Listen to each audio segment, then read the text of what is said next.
Cole had not slept in a real bed for almost 3 years. He moved from station to station, ship to ship, always looking for the next job. Sometimes he cleaned cargo holds. Sometimes he carried heavy boxes for merchants who did not want to hire proper workers. Sometimes he fixed broken machines for anyone who would give him a few credits. He was 34 years old, but he felt much older. His hands were rough from work. His clothes were worn and patched in many places. He carried everything he owned in a single bag that hung from his shoulder. 3 years ago, he had been someone. He had been an engineer on the colony ship New Dawn, humanity's first real attempt to build a home among the stars. 10,000 people had traveled for 2 years to reach a planet that was supposed to be their future. But the planet had been wrong. The surveys had been wrong. The air was poison. The soil was dead. Within 6 months, the colony had failed. 2,000 people died before the rescue ships came. Had survived, he wished he had not. Now he drifted through the galaxy like a ghost. He did not talk about his past. He did not make friends. He worked, he ate, he slept in corners and empty storage rooms, and he kept moving, always moving, because if he stopped, he would have to think, and thinking hurt too much. The station called Rim was like 100 other stations he had seen. It sat at the edge of Confederation space, where the law was weak and the strong took what they wanted. Merchants sold goods of questionable origin. Refugees from a dozen worlds huddled in the lower levels. Criminals and honest folk walked the same corridors, and sometimes it was hard to tell them apart. Was in the market square looking for work. He had asked at 7 different shops already. No one was hearing. His credits were almost gone. He had maybe 2 days of food left. After that, he did not know what he would do. That was when he saw her. She was tall and thin, with skin that seemed to glow with a soft blue light. She had 4 arms, each one delicate and graceful. Her face was different from a human face, but somehow still beautiful in a way could not explain. Her eyes were large and dark, like deep pools of water. She knew about them. Everyone did. They were a dying race. 50 years ago, a mining corporation had poisoned there. The air became toxic. The water became death. Millions died. The survivors scattered across the galaxy, refugees with no home to return to. Now there were maybe 100,000 left in the entire universe. The galaxy did not care about them. No one did. The woman was struggling with a cargo loader. The machine was broken, stuck in place, refusing to move. She pushed at it with her 4 hands, but it would not respond. Her face showed frustration and something deeper. Fear, maybe, or despair. 2 small children stood behind her, holding onto her long robes. They were 2, their skin the same soft blue as their mother. The larger one was a boy, maybe 8 years old by human counting. The smaller was a girl, perhaps 5.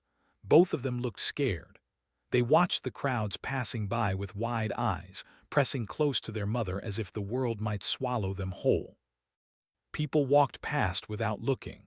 A Lee merchant stepped around them with an annoyed expression. A group of traders laughed at some joke and did not notice the struggling woman at all. No one stopped. No one helped. Did not know why he walked over. He had learned long ago not to get involved in other people's problems. The galaxy was hard, and caring about strangers only brought pain. But something about those 2 small children, clinging to their mother in a place that did not want them, made his feet move before his brain could stop them. He knelt beside the cargo loader and looked at it. The problem was simple. A connector had come loose inside the control panel. He pulled out his small tool kit and fixed it in less than 2 minutes. The machine hummed back to life. The woman looked at him with surprise. Most people did not help. Most people pretended they did not exist. Stood up, he was not good at talking to people anymore. He had forgotten how. But he needed work, and she clearly had a cargo business of some kind. "I am looking for work," he said. His voice sounded rough from not being used much. "I can fix things, machines, systems, ships, anything mechanical. I work hard and I do not cause trouble." The woman studied him for a long moment. Her dark eyes moved across his face and had the strange feeling that she was seeing more than just his features. They were said to be sensitive to emotions. They could feel things that other species could not. The silence stretched on, waited. He expected her to say no. Everyone said no. But when she spoke, her words were not what he expected at all. "I do not need a worker," she said. Her voice was soft like wind through leaves. "I need a father for my children." Blinked, he was not sure he had heard correctly.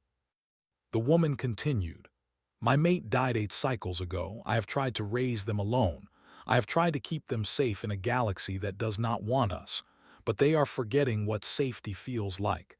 They jump at shadows. They cry in their sleep. They need someone to protect them, someone to be there. Can you offer them that, human?" Looked at the 2 children. The boy stared at him with suspicion and something like anger. The girl hid behind her brother, peeking out with curious but frightened eyes. He thought about saying no. This was crazy. He was broken. He had nothing to offer anyone. He could barely take care of himself. What could he possibly give to these children? But then he thought about the empty years behind him, the endless drifting, the loneliness that ate at him every night, the feeling that his life had no purpose, no meaning, no reason to continue. Maybe this was why he had survived when others had died. Maybe this was what he was supposed to find. "Yes," said, the word came out before he could stop it. "I can try." The woman's name was. She did not smile, but something in her eyes softened. "Then come," she said, "let us go home." Picked up his bag and followed her. Behind him, the busy market continued as if nothing had changed. But for Cole, everything had changed. He just did not know it yet. Ship was called the Quiet Vigil. It was old and small, built for a crew of 4 but holding only 3 until now. The walls were scratched and worn. The engines made sounds they probably should not make, but it was clean inside and it felt lived in. It felt like a home. Was given a small room near the cargo hold. It had a bed, a shelf, and a tiny window that looked out at the stars. It was the first room he had called his own in 3 years. He sat on the bed that first night and did not know what to do with himself. The children avoided him. The boy looked at with hard eyes whenever they crossed paths. He did not speak to the human. He did not acknowledge him at all. It was as if was a piece of furniture, something to be walked around and ignored. Lyra, the little girl, was different. She watched from corners and doorways. She hid when he looked at her, but she always came back to watch again. Curious but afraid, like a small animal that wanted to come closer but did not trust the hand reaching out to it. Explained things to in quiet moments. Children needed something called resonance. It was a kind of emotional bonding that happened through shared silence and closeness. Did not bond through words like humans did. They bonded by being present, by sitting together, by existing in the same space until the walls between hearts slowly came down. "Do not push them," said. "Do not force closeness, just be there, be steady, be patient. They will come to you when they are ready, or they will not, but trying to rush it will only make them pull away." So waited. He did his work on the ship. He fixed things that were broken. He helped with cargo runs. And whenever he was near the children, he simply existed. He did not try to talk to them. He did not try to make them like him. He just let them see him, day after day, being steady and quiet and there. Weeks passed, still ignored him, but Lyra began to change. She started sitting closer when worked on repairs. She would appear in the doorway of whatever room he was in and watch him with her large, dark eyes. She still ran if he looked at her too long, but she always came back. One day she brought him something, a small box made of dark metal, covered in symbols. She put it on the floor near where he was working and then ran away before he could say anything. Picked up the box. It was a music device of some kind. When he opened it, it should have played a melody, but no sound came out. Something inside was broken. He worked on it for 3 days. The technology was different from human machines, but machines were machines. They all followed rules. They all wanted to work. You just had to listen to them and find out what was wrong. The problem was a tiny crystal that had cracked. Could not fix the crystal, but he could work around it. He rewired the device to use a different power source. And while he was inside, he added something new. A small light projector that would create soft, shifting patterns when the music played. When he finished, he left the box outside Lyra's door. That night he heard the music playing, a soft, strange melody that sounded like nothing on earth, and under the door he could see gentle lights dancing on the walls. After that, Lyra stopped running away. She still did not talk to him much, but she would sit near him while he worked. Sometimes she would bring him things, a tool she thought he might need, a cup of water, small gifts that meant more than words. Remained distant. The boy remembered his father. He had memories that Lyra was too young to have, and he resented this human stranger who had come into their home and taken a place that belonged to someone else. Understood, he did not push, he just kept being there. Then came the pirates. They were on a cargo run through a lawless sector when the attack happened. 3 ships appeared out of nowhere, fast and armed. They demanded that the quiet vigil stop and surrender its cargo, tried to run, but the old ship was too slow. The pirates caught them and forced their way aboard. There were 5 of them, big, ugly Lee with weapons and cruel smiles. They shoved against the wall and laughed at her fear. They talked about what they would take, the cargo, the ship, maybe the woman and children too, sold well in certain markets. Had hidden the children in a storage compartment before the pirates boarded. He told them to stay quiet no matter what happened. Then he went to face the intruders. He had no weapons. He had no armor. He was just one human against 5 armed criminals. The pirates thought it was funny, one human trying to play hero. They laughed at him. One of them pulled a blade and said he would teach the human a lesson. Did not wait for the lesson, he attacked. Humans were not the strongest species in the galaxy. They were not the fastest but they had something other species did not understand. They did not stop. They did not give up. When a human decided to fight, they fought until they won or until they were dead. There was no middle ground. The fight was brutal and short. Took a blade across his ribs. He took a blow to the head that made his vision go dark for a moment. But he kept moving. He kept fighting. He broke bones and crushed throats and did terrible things that he would not think about later. When it was over, 3 pirates were dead and 2 had fled back to their ship. The remaining pirate vessels ran away into the dark between stars. Stood in the corridor, bleeding badly, holding himself up against the wall. Everything hurt. He could feel the warm blood running down his side, but he did not move from his position. He stayed in front of the storage compartment where the children were hidden. The door opened slowly. Looked out and saw the human standing there, covered in blood, barely able to stay on his feet but still guarding the door. "You could have run," said quietly. "You could have escaped in the chaos, saved yourself." Looked at the boy. His vision was getting blurry.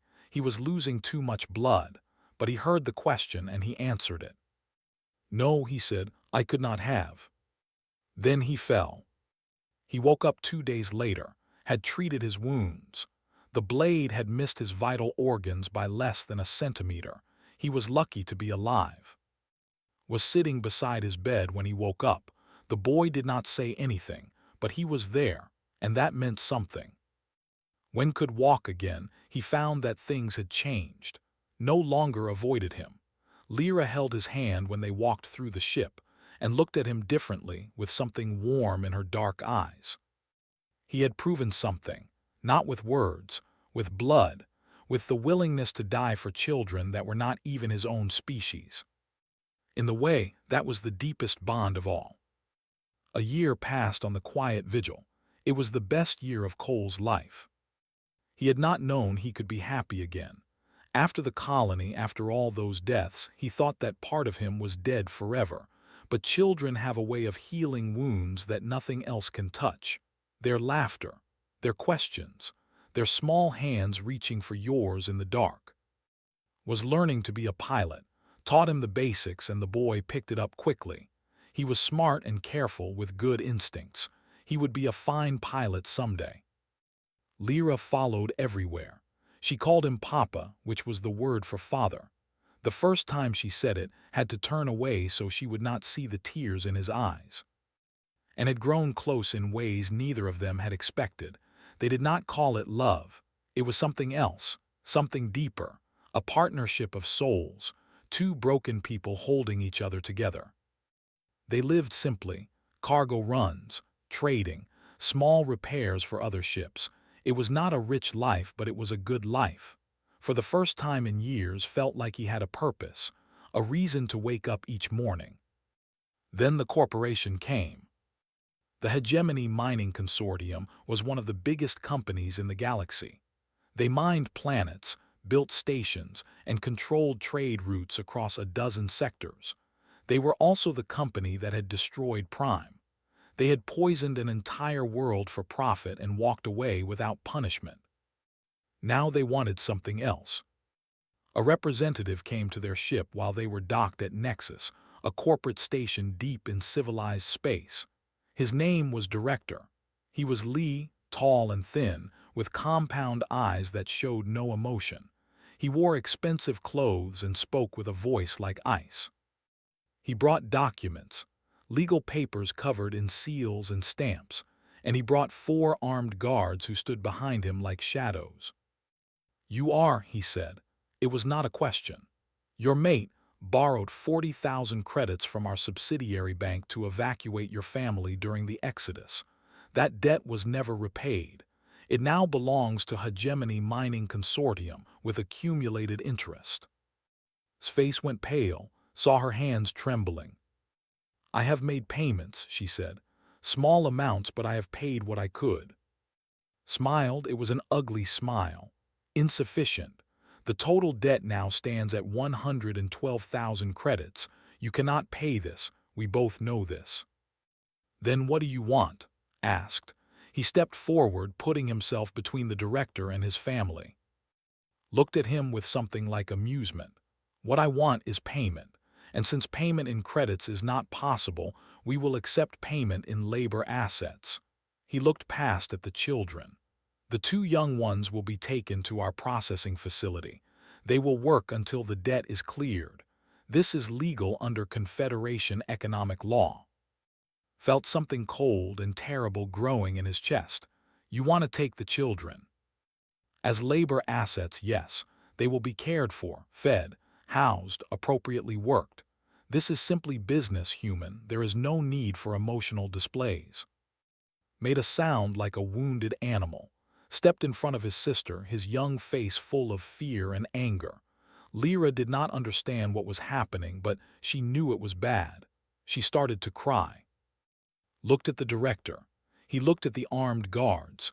He looked at the legal documents that said everything was proper and allowed and correct. This was how the galaxy worked. The powerful took from the weak. They dressed it up in laws and procedures, but it was the same old evil that humans had known for thousands of years. Slavery with extra steps, cruelty with paperwork. Something inside clicked into place. A piece of knowledge he had almost forgotten. Something from the early days of humanity's entry into the galactic community. "I invoke the Terran domestic claim," he said. The room went very quiet. Compound eyes flickered with confusion. "What did you say?"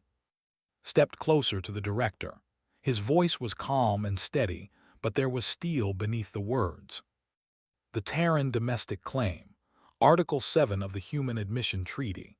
Any human who declares formal parental bond over a child of any species makes that child a protected ward of the Terran remnant government. Such children cannot be seized, sold, traded, or used as payment for any debt. This protection is absolute and cannot be by local law." Stared at him. "That provision is for human children." "No," said. "Read it again. It says any child claimed by a human. Species is not mentioned. Humans wrote it that way on purpose. We remember what it was like when children could be taken for debt. We remember the factories where kids worked until they died. We remember the orphan trains and the workhouses and all the other horrors. So when we joined the Confederation, we made sure it could never happen to any child under our protection. Ever. He reached out and put his hand on shoulder, then on Lyra's. These children are mine. I claimed them a year ago when I joined this family. I have bled for them. I have almost died for them. They are my son and my daughter in every way that matters. You want them. You go through Earth. You go through the Terran remnant government. You go through me. The guards shifted nervously. They had weapons. They could easily kill one human, but they all knew how this would end. Humans were crazy. Everyone knew that. They fought battles they could not win. They died for causes that made no sense. And when you killed one human, more came, always more. His face showed something it had not shown before. Uncertainty, fear maybe. This is not over, he said finally. Our legal department will review this claim. If there is any flaw, any gap in your protection, we will exploit it. Then review it, said. Take all the time you need. But know this. If anyone comes for these children, if anyone tries to take them from their home, I will stop them. And if I cannot stop them, I will make sure the entire galaxy knows what Hegemony Mining Consortium does to children. I will make sure everyone knows the company that poisoned Prime is now enslaving kids. I wonder how your stockholders will feel about that. Said nothing. He gathered his documents and walked away. His guards followed. When they were gone, collapsed against the wall, tears ran down her face, was shaking. Lyra was still crying, but softer now, held tight in his arms. How did you know about that law? Asked. Held his daughter close. His daughter, yes, that was what she was now. Because humans never forget the bad things we did to each other, he said. And we spent a long time making sure no one could do them again. Not to our children. Not to anyone's children. He looked at his family, his strange, alien, beautiful family. They will come back, he said. Hegemony does not give up easily. We need to find allies. We need to prepare. Nodded. Her fear was still there, but something else had joined it. Hope. Where do we start? She asked. Thought about it. He thought about the scattered, broken remnants of humanity spread across the galaxy. He thought about the message they had always carried with them, written in their laws and their blood. We start, he said, by reminding the galaxy what humans are willing to do for our families. Director was not a forgiving person. He did not like being told no. He especially did not like being threatened by some drifter human with nothing but words and stubbornness. Hegemony's lawyers reviewed the Terran domestic claim. They found no gaps. The law was solid. The humans had written it well. Legally, the children could not be touched. But the law was one thing. Reality was another. On the edge of civilized space, in the lawless regions where Confederation authority was weak, things worked differently. A corporation with enough money could make problems disappear. Witnesses could be silenced. Ships could vanish without a trace. And if a small family happened to be lost in the void between stars, well, these things happened. It was a dangerous galaxy. Hired the Sundered. The Sundered were mercenaries of the worst kind. They took any job for the right price. They had destroyed colonies. They had killed innocents. They did not care about laws or morality or anything except credits. 50 ships, 2,000 soldiers, enough firepower to burn a small moon. Their target was the refugee settlement on 4, a cold little moon where 300 survivors had built a fragile community. Had taken her family there after the confrontation with. She thought they would be safe among their own people. She was wrong. Learned about the attack from an old contact, a human smuggler named who owed him a favor. The message was short and grim.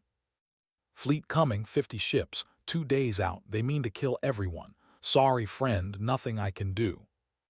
Stood in the small communication room of the settlement's main building. Around him, the elders were arguing about what to do. Some wanted to run. Some wanted to hide. Some wanted to surrender and hope for mercy. None of them understood. There would be no mercy. Hegemony wanted this problem gone forever. They wanted to send a message to anyone else who might think about defying them. They would die, and the galaxy would look away, and nothing would change. Looked at his family, was holding Lyra close, stood with his hands clenched into fists, wanting to fight but knowing he was just a boy against an army. 300 refugees, mostly old people, women, children, people too sick or too broken to fight. The settlement had no weapons worth mentioning, no ships capable of combat, no allies coming to save them. It was hopeless, everyone knew it. Walked to the communication console. He opened a channel, not a private channel to some government or military, a public channel, every frequency he could reach, unencrypted, open to anyone who was listening. He started talking.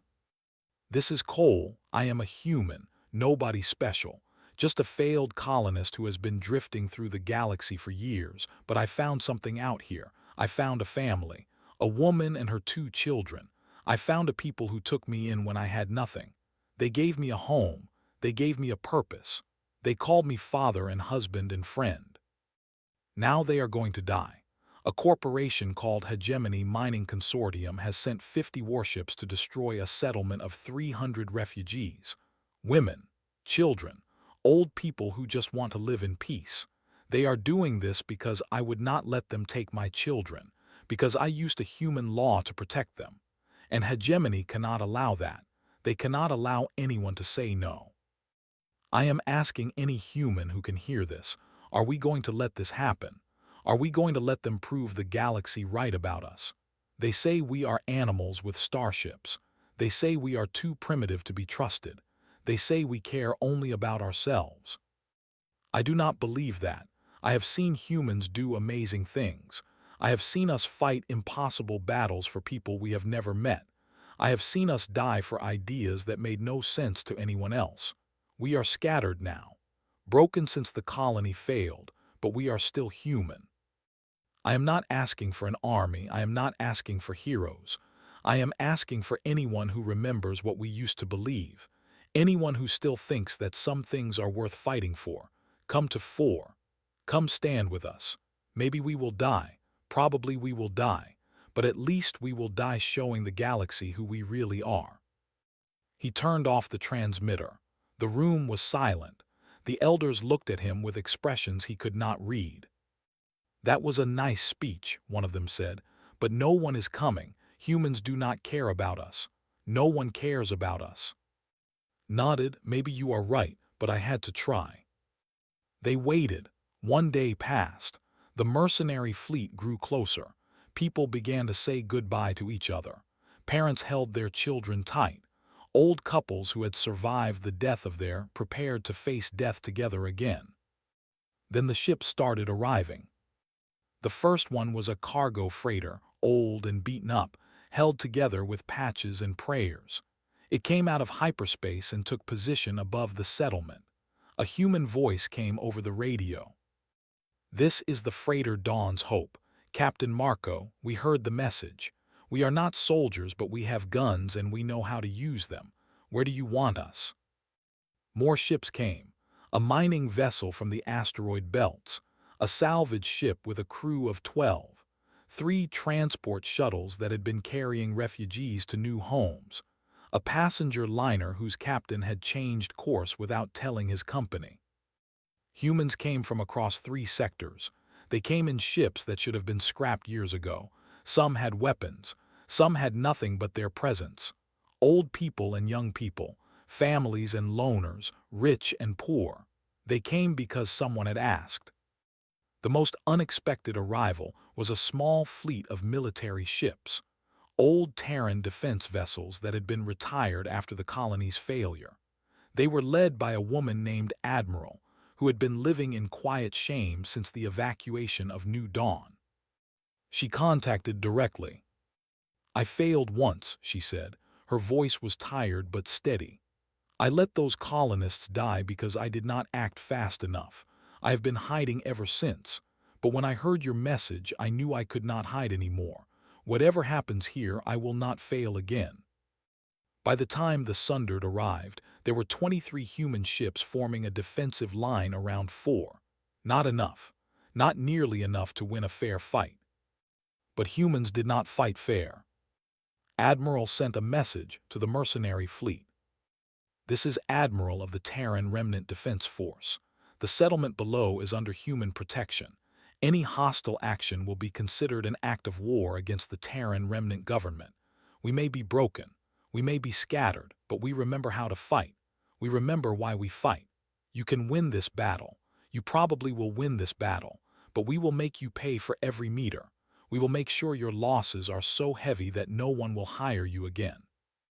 And we will make sure everyone knows that the Sundered killed children for a corporation. Test us, please. I am begging you to test us." The mercenary fleet stopped. 50 ships against 23 should have been easy. The math was simple, but humans did not fight by math. Humans fought like they had already decided to die and were just choosing how to do it. The Sundered commander was a practical person. He looked at the human ships. He saw how they were positioned, not defensive, aggressive, ready to charge straight into his fleet and do as much damage as possible before dying. He thought about what victory would cost. He thought about what defeat would mean. He thought about the reputation of his company. And he ordered his fleet to withdraw. Watched the mercenary ships disappear into hyperspace.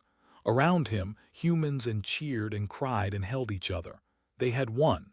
Against all odds, they had won. The elder who had doubted him walked over. His eyes were wet with tears. "I was wrong," he said. "I did not understand humans. I do not think I will ever understand humans, but I am grateful, so grateful." Looked at his family, was crying, was laughing. Lyra was waving at the ships in the sky, the ships that had come to save them. "You do not need to understand us," said. "You just need to know one thing. When we decide someone is family, we do not let them go. Ever."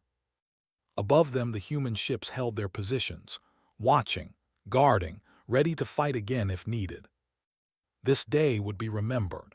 The day the galaxy learned what humans would do for their families. The day everything started to change.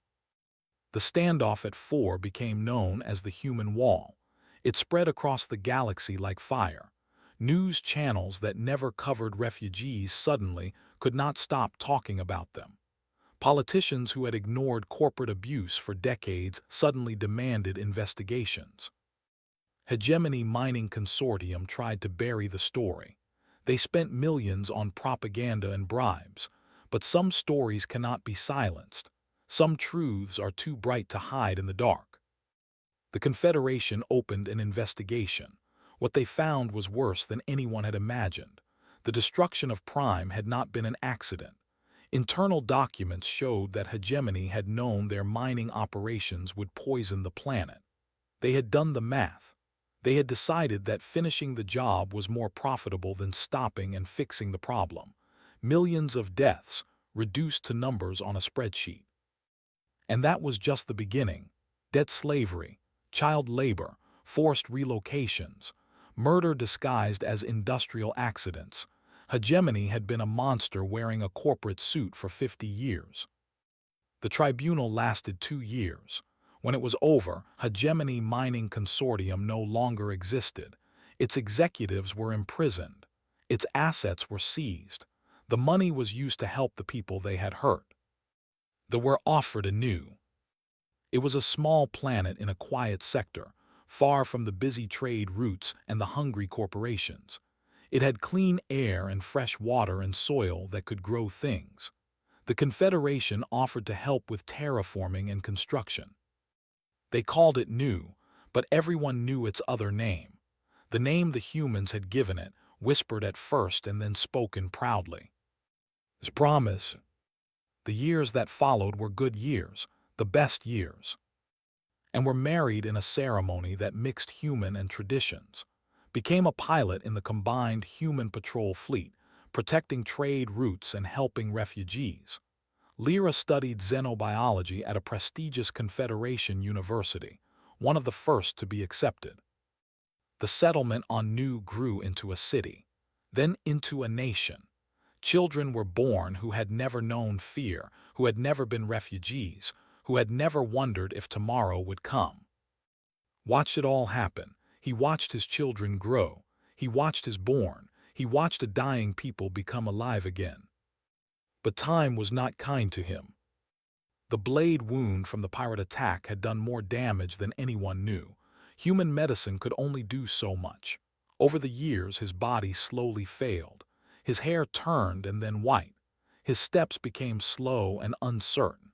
His strong hands began to shake. He was 62 years old when he knew the end was coming. Held his hand as he lay in bed. She had not aged the way he had, lived longer than humans. She would go on for many decades after he was gone. This had always been the hardest truth between them. "I am sorry," said. His voice was weak but clear. "I am sorry I cannot stay longer." Pressed his hand to her face. Her tears fell on his skin. "You have given me more than I ever dreamed," she said. "You gave me safety. You gave me hope. You gave my children a father. How can I ask for more time when you have already given me everything?" Stood at attention by the door. He was a man now, strong and capable, wearing the uniform of a fleet captain. But in this moment he was a boy again, watching his father slip away. Lyra had come from across the galaxy when she heard. She sat by the bed, holding his other hand. The little girl who had hidden from him in corners was now a young woman, brilliant and kind, about to change the galaxy in ways no one could imagine yet. "Papa," she said. It was still the word she used after all these years. "I am not ready."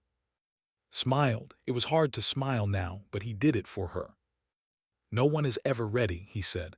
"But you will be fine. You are stronger than you know. All of you are." He looked at his family gathered around him. His strange, alien, beautiful family. The family he had never expected to find. "I was so lost before I met you," he said. "I was drifting, broken. I thought my life was over, but you showed me that it was just beginning. You showed me what matters, not where you come from, not what species you are, just the choice to love someone, the choice to protect them, the choice to be there day after day until being there becomes who you are." He closed his eyes. His breathing was slowing. "Tell the galaxy something for me," he whispered. "Tell them that humans are not the strongest or the... Tell them we make mistakes. We hurt each other. We do terrible things sometimes. But tell them this too. Tell them that when we love completely. When we protect absolutely. When we decide someone is ours, we will burn down the stars before we let them go." He took one more breath. "Tell them that is what fathers do." Cole died peacefully, surrounded by his family. The sun was setting on Nu, painting the sky in colors he had never seen on Earth.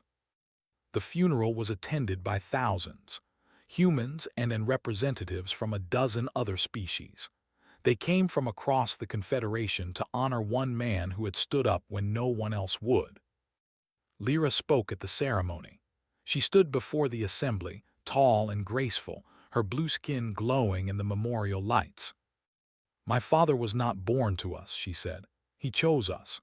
And in choosing us, he showed the galaxy what humans mean when they speak of family. It is not blood, it is not species. It is not law or tradition or expectation. It is the choice to stand between those you love and everything that would harm them. It is the choice to bleed, to fight, to die, not for profit, not for territory, but for the simple belief that every child deserves to feel safe." She paused. Through the transparent dome of the memorial hall, the stars were visible, millions of them scattered across the endless dark. "The galaxy calls humans dangerous, irrational, unpredictable. I call them fathers, mothers, protectors, and I am proud, so proud, to be a daughter of Earth." 20 years later, the Galactic Confederation adopted a new provision in their charter. It was called the Cole Doctrine. It stated, in simple and absolute terms, that no child of any species could be seized, sold, traded, or exploited for any reason. Not for debt, not for punishment, not for any purpose whatsoever. Children were sacred. Children were protected. This was now the law of the galaxy. The document was signed by every member world. When it was the ambassador's turn, she stepped forward with quiet dignity.